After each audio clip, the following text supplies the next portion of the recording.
señora Ana Pozas, oficial de Agricultura de la FAO, quien nos hablará sobre innovación y sostenibilidad en la cadena de valor de la papa. Ana Pozas es ingeniera en desarrollo rural y máster en economía y sociología ambiental, profesional con experiencia en desarrollo sostenible, cooperación internacional y planificación estratégica, con un enfoque en gobernanza, pueblos indígenas, seguridad alimentaria y desarrollo territorial. Ha trabajado en el Ministerio de Agricultura de Honduras y de la región y con organismos como la FAO, la PNUD, el BCI, la Corporación Suiza y la Cooperación Canadiense, liderando procesos de elaboración de propuestas de financiamiento, análisis sectoriales y diseño de materiales técnicos y comunicacionales. Invitamos a la doctora Pozas a dar su exposición.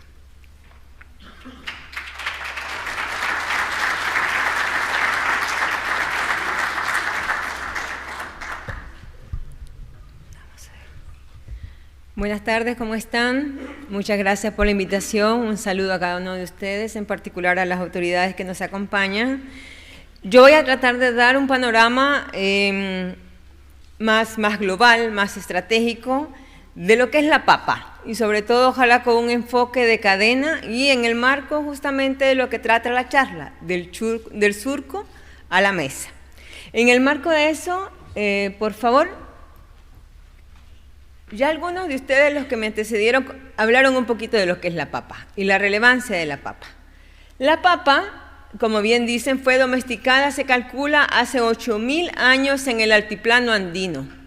Y además, se calcula también que son más de 5.000 variedades mejoradas y variedades locales las que están a disposición de todos nosotros, del mundo en general. Y además son 159 países los que están cultivando papa. Esos son los 10 países principales productores de papa y se calcula que en el 2022 fueron 375 millones de toneladas métricas de papa que se produjeron. Como bien decía Ivette, la papa ocupa el 4º lugar de relevancia en los alimentos más comunes, después del trigo, del arroz, del maíz, y alimenta también, como decían, se calcula a 1.400 millones de personas. Pero más allá de eso, la papa ofrece el 19% de las calorías que demandan los países en desarrollo y se calcula que el 7% de las calorías a nivel mundial. Eso como un contexto general. Ahora, otros datos interesantes es que se cuenta con alrededor o por lo menos de 180 especies silvestres de papa. Y estas papas nos ofrecen una gran oportunidad para poder identificar esas oportunidades de mejoramiento, de adaptabilidad, de resistencia a plagas y enfermedades, de ver también cuál es el contenido nutricional que nos están dando estas papas silvestres. ¿Por qué? Porque es un cultivo tan noble que se adapta también a diferentes altitudes. Entonces, esa condición de adaptabilidad nos permite también a nosotros una oportunidad de estudiar cómo poder hacer uso de esa genética. Ahora, aquí se releva una oportunidad que es el Parque de la Papa en los Andes, que justamente también ha preservado en esas 12.000 hectáreas una cantidad importante también de papa en Cusco y Perú. Y me agradó mucho ver que Línea también está avanzando en la consolidación de su banco de germoplasma, pero también yo creo que hay que relevar el trabajo que están haciendo las guardianas de semillas en sus comunidades para preservar, conservar y reproducir sus especies nativas. Eso también son esfuerzos que vale la pena valorar y aplaudir. Ahora, como bien decía Ivette, la papa nos ofrece mucho nutriente. Es un superalimento y nos ofrece también desde macro, micronutrientes como elementos también desde la proteína, la fibra, los carbohidratos, grasas, y eso nos lleva a tener la relevancia que merece la papa. Ahora, si hablamos también desde el surco a la mesa y desde el enfoque justamente de cadena y de ir conectando las cosas, es muy importante pensar en el suelo y se planteaba justamente en el reto de menos agua, menos suelo. pero yo les planteo el reto más bien de ojalá producir, restaurando y construyendo un suelo fértil, sano y vivo, para poder tener justamente cultivos con una condición nutricional y con unos rendimientos que estén satisfaciendo esas demandas de alimento. Entonces, si hablamos desde el surco, el reto es cómo seguir produciendo, restaurando y construyendo suelos fértiles para tener buenos volúmenes, pero también con un contenido nutricional que nos permita justamente poder atender esa hambre oculta, que es la deficiencia de esos micronutrientes que se presenta justamente por el bajo consumo de alimentos que contienen ese tipo de nutrientes. Entonces es importante también ir vinculando eso. Un suelo sano, un suelo fértil nos permite justamente ofrecer alimentos que nos permitan superar este tipo de condición alimentaria.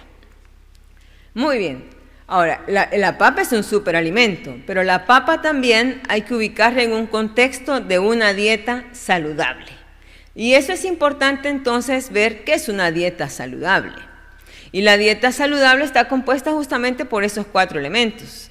O sea, necesitamos que sea adecuada, es decir, que contenga todos los nutrientes que se necesitan, balanceada, es decir, que el consumo calórico y el balance entre proteínas, carbohidratos y grasas también justamente sea eso, un balance, que sea diverso y que sea también moderado. Pero más allá de eso, que ojalá tenga parámetros de inocuidad, de calidad y de sanidad. En este momento, básicamente desde la FAO se ha venido trabajando en la parte de la diversidad de la dieta, pero justamente una dieta saludable es la suma de esos 4 elementos. Muy bien, ahora, ese es un buen indicador para que nosotros nos preguntemos qué tan balanceada es nuestra dieta, ¿eh? ¿Cuál es nuestra diversidad dietética? Y para nosotros poder concluir si tenemos una dieta diversa, deberíamos de por lo menos estar consumiendo 5 de ese listado de alimentos, por lo menos. Algunas personas por temas de acceso y de costo, básicamente se concentran en 3, y algunas más en el primer grupo, granos, raíces, tubérculos y plátanos. Ahí se ubica la papa. ¿Ok? Entonces eso es importante para que nosotros también nos autoevaluemos cuán diversa es nuestra dieta. Ahora, la papa es un cultivo muy noble y, como decíamos, además de darnos alimento, también nos da otras oportunidades de uso.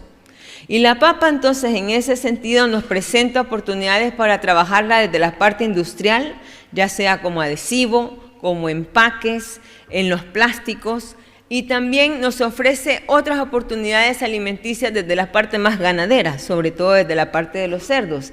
Y para las personas que tienen algunos problemas alimentarios, sobre todo con intolerancias alimenticias, la papa ofrece una gran ventaja, no tiene gluten. Entonces también es una oportunidad que hay que aprovechar desde la industria alimentaria. Muy bien, estos son algunos desafíos, vamos a ir ahí profundizando un poco más. En el marco justamente de estos escenarios de cambio climático, el tema de plagas y enfermedades es un gran desafío. ¿Por qué? Porque no solo es un tema de incremento de temperatura, de incremento de lluvias, de periodos secos, sino que justamente esa condición climática permite que muchas plagas que antes no estaban en algunos territorios o algunas zonas por temperatura, ahora sí estén presentes. Entonces, el cambio climático es un desafío porque justamente nos enfrenta al reto de tratar nuevas plagas y enfermedades. Entonces, hay que también anticiparse a eso y ver de qué manera podemos ir preveniendo, haciendo un manejo integrado de plagas, porque el reto ya del cambio climático es presente. La otra cosa importante acá es el tema de la calidad de la semilla. Y acá hay una gran diferencia entre los sistemas formales de semilla y los sistemas informales de semilla.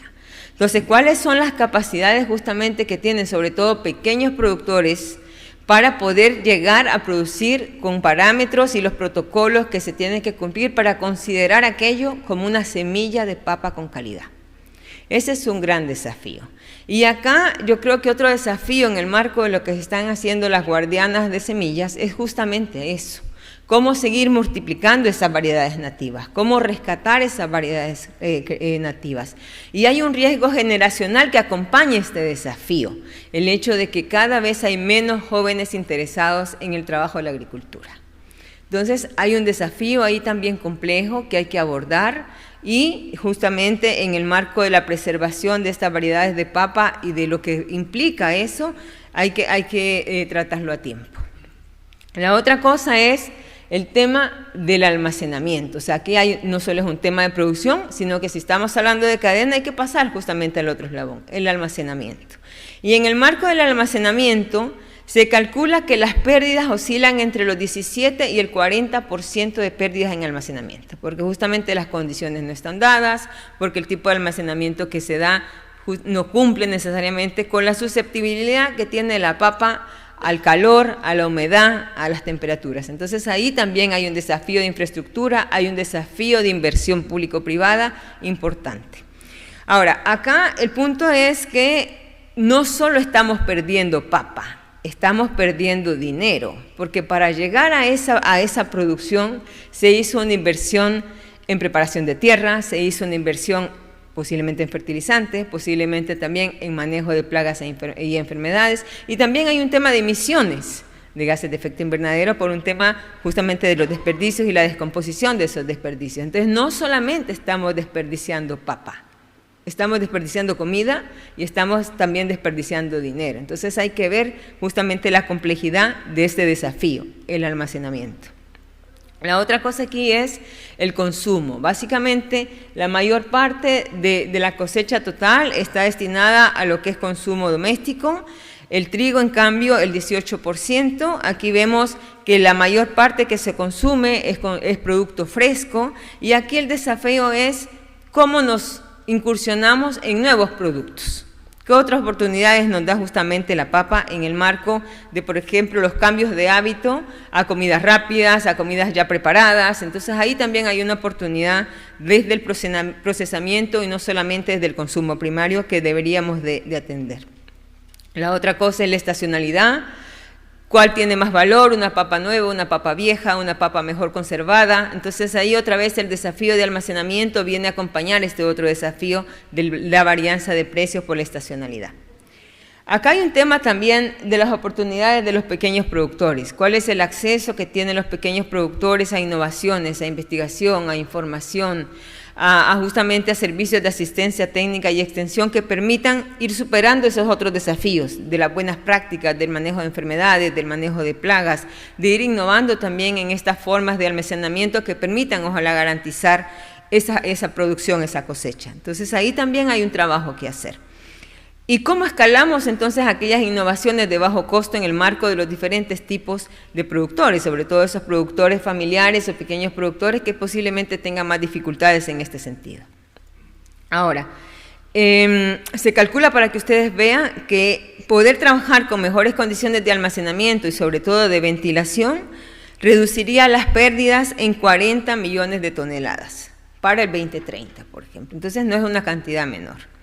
La otra cosa es vinculada con lo que decíamos en las diapositivas anteriores, el tema de la diversidad genética, el tema de cómo aprovechar todo ese recurso que está disponible a partir de todas las variedades, tanto de papa como de papa silvestre, que nos permitan, ojalá, poder abordar estos desafíos de plagas y enfermedades.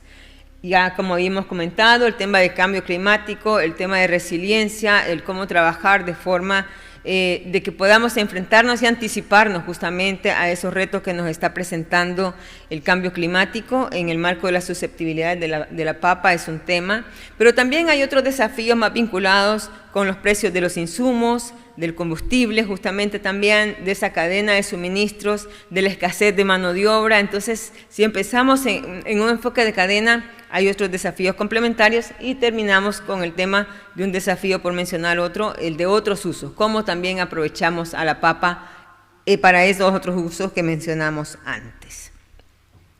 Muy bien. Ahora, del surco a la mesa. Entonces aquí, como les decía, el desafío no es producir con menos agua y menos suelo, es cómo producir gestionando mejor el agua y construyendo suelos. Yo creo que más bien vemos el desafío en positivo. Eso yo creo que sería nuestro gran meta. Y el origen de los alimentos es el suelo, y allí vemos que más del 95% justamente de los alimentos provienen de los suelos. Y esa es la relevancia del suelo. El 99% de las calorías y el 93% de las proteínas vienen justamente de alimentos que se producen en el suelo. Entonces tiene una relevancia, y ese es el punto de origen del cultivo de la papa, por decirlo así. Ahora, el otro enfoque importante es la restauración de los suelos, pero de la fertilidad de los suelos, de tener suelos vivos, como le decía, pero también de enfocarnos no solamente en la parte de producción, sino de producir más, pero también de alimentos que tienen mayor valor nutritivo. Y este también es reto. Entonces el enfoque es no solamente el tema de producir más, sino de una agricultura sensible a la nutrición. Eso es importante. Entonces ahí se prioriza justamente no solo el volumen de rendimiento, sino también el contenido nutricional. La otra cosa, y en el marco justamente de lo que decía mi antecesor de los suelos pobres, es importante tener en cuenta esto, el equilibrio justamente de los nutrientes.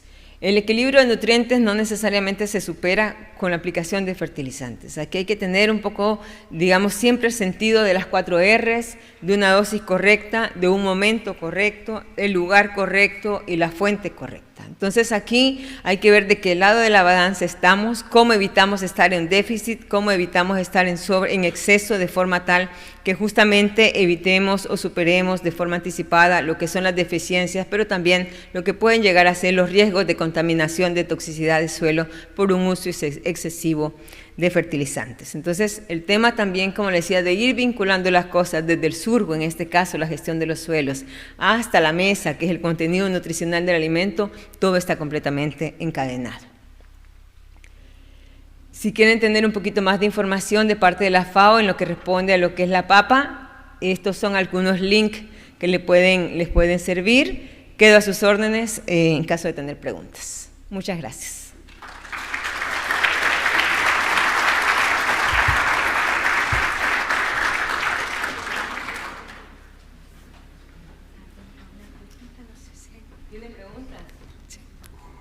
¿Alguien tiene una pregunta? ¿Tenemos tiempo para una? ¿Algún comentario? Yalitza. Muchas gracias, Ana, por la presentación. Mi pregunta va direccionada para la participación, por ejemplo, en el contexto que presentaba de los pequeños productores y de la importancia, muchas gracias, que tienen para lo que es la parte de seguridad alimentaria y nutricional. En el caso de la FAO, ¿cómo son ellos insertados dentro de las iniciativas que son lanzadas? Gracias por la pregunta. La mayoría, si no todos los proyectos de la FAO están enmarcados en la agricultura familiar en primera instancia. Ese es el grupo meta de la FAO, de hecho es una línea de trabajo nuestra, la agricultura familiar, en todos los países de la región, tanto de Latinoamérica como el Caribe, pero eso no significa que dejemos de trabajar con otros productores, ¿no? Entonces aquí el tema de las alianzas, no solo público-privadas, sino de las alianzas para disponer de los conocimientos, de las experiencias, de las innovaciones, de las tecnologías que desarrollan productores más de carácter mediano y grande, son también muy útiles para nosotros, para justamente evaluar la posibilidad de adaptar a los contextos de la agricultura familiar. Entonces, para nosotros el tema de la agricultura familiar es nuestro tema, porque son justamente productores con más grado de vulnerabilidad en lo que a la agricultura se refiere, y seguridad alimentaria también.